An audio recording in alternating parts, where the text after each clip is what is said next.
बारिश आई नहीं कि पूरे गांव के चेहरे खिल गए। तालाब लबालब, कछुए नाचने लगे और गली के बच्चे कीचड़ में कुश्ती खेलने लगे। हर साल की तरह इस बार भी मिशन आम चोरी शुरू हुआ। और उस मिशन का कमांडर कौन था? एक लड़का, गीले बाल, आंखों में शरारत और जेब में नमक। वो रहा मोनू। ओ ये छोटू, चौकीदारी देख। लल्ला, बोरा खोल। इस बार शर्मा जी के केसर आम सीधे मुंह में। आम गिरा और साथ में लुढ़कता है शर्मा जी का जूता। अबे मोनू, तू फिर इस बार छोड़ेगा नहीं। अरे शर्मा जी, मैं तो देख रहा था कि आपके आम ठीक हैं या नहीं। सुरक्षा जांच चल रही थी। अब बात करते हैं मोनू की। गांव का सबसे बदमाश, सबसे प्यारा, सबसे तेज दिमाग वाला लड़का। मोनू स्कूल में टॉप करता है, लेकिन ज्यादा चर्चित है उसके कारनामों के लिए। बच्चों, इस साल की परीक्षा में पहला स्थान है मोनू। वो था दिमाग में बिजली, पैरों में बवंडर और चेहरे पर हंसी। लोग कहते थे अगर मोनू गांव का सरपंच बन जाए तो मीटिंग आम के पेड़ पर होगी। उसी शाम बारिश और तेज हो गई। काले बादलों के बीच अचानक एक आवाज आई। शर्मा जी की छत पर एक लड़की खड़ी है, आंखों में रहस्य, हाथ में किताब, बारिश में भीगती। ये कौन है? शर्मा जी के घर में परी उतर आई क्या? वो थी शर्मा जी की बेटी अन्वी, जो शहर से पढ़ाई करके लौट आई थी। अगले दिन उसे कॉलेज जाना था, पर बारिश ने उसे मोनू की जिंदगी में भेज दिया। अगली सुबह जब मोनू फिर आम की चोरी के लिए पेड़ पर चढ़ा, तो नीचे कुछ गिरा। एक छोटी सी डायरी, सुनहरे कवर में बारिश से थोड़ी भीगी हुई। क्या भला है ये? अन्वी शर्मा की डायरी? किताब खुलते ही मोनू की आंखें फटी रह गईं।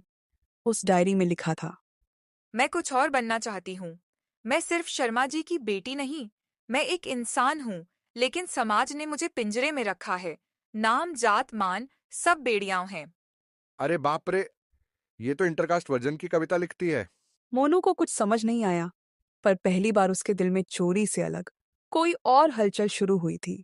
अगली दोपहर बारिश रुक चुकी थी, पर मोनू के मन में अन्वी की डायरी की पंक्तियां गूंज रही थीं।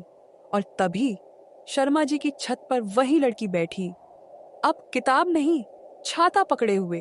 अन्वी मोनू से कहती है, ओए आमचोर, मेरी डायरी मिली क्या? आपकी?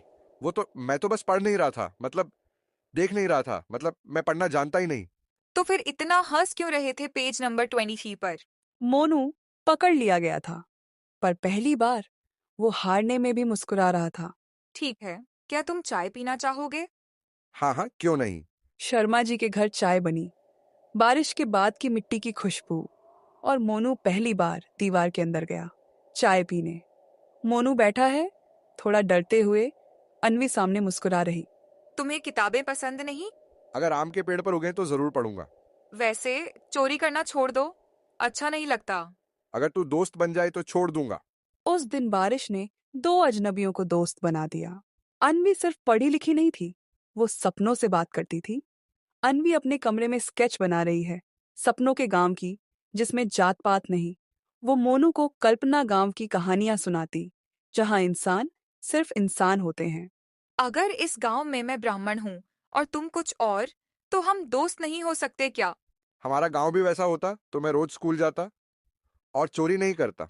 उनके बीच सिर्फ दोस्ती नहीं, एक अदृश्य सेतु बन रहा था, विचारों का, सपनों का और कुछ अनकहा सा।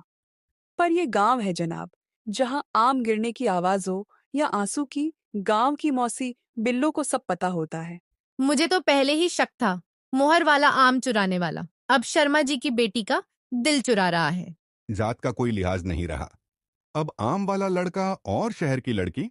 शर्मा जी अब परेशान थे। घर में बेटी मुस्कुरा रही थी, पर किसकी वजह से?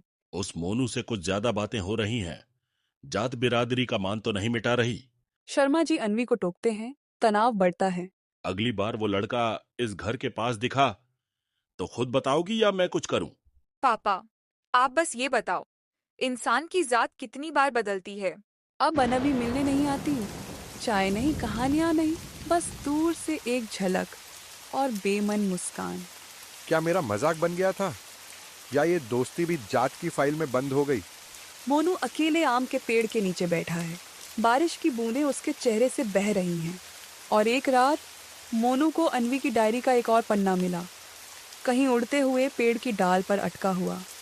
कभी कभी डर सच्चाई से भी बड़ा हो जाता है। मैं चाहती हूँ बोलना, पर सबके खिलाफ कैसे खड़ी होऊं? क्या कोई लड़का मेरा हाथ पकड़ेगा जब पूरी दुनिया मुझे छोड़ेगी? मैं पकड़ूंगा अनवी, बस तू एक बार आवाज तो दे। अगर आपको ये वीडियो पसंद आई हो तो एक प्यारा सा लाइक जरूर कर दीजिए। और अगर आप इस कहानी का पूरा हिस्सा देखना चाहते हैं तो कमेंट में लिखिए पार्ट 2।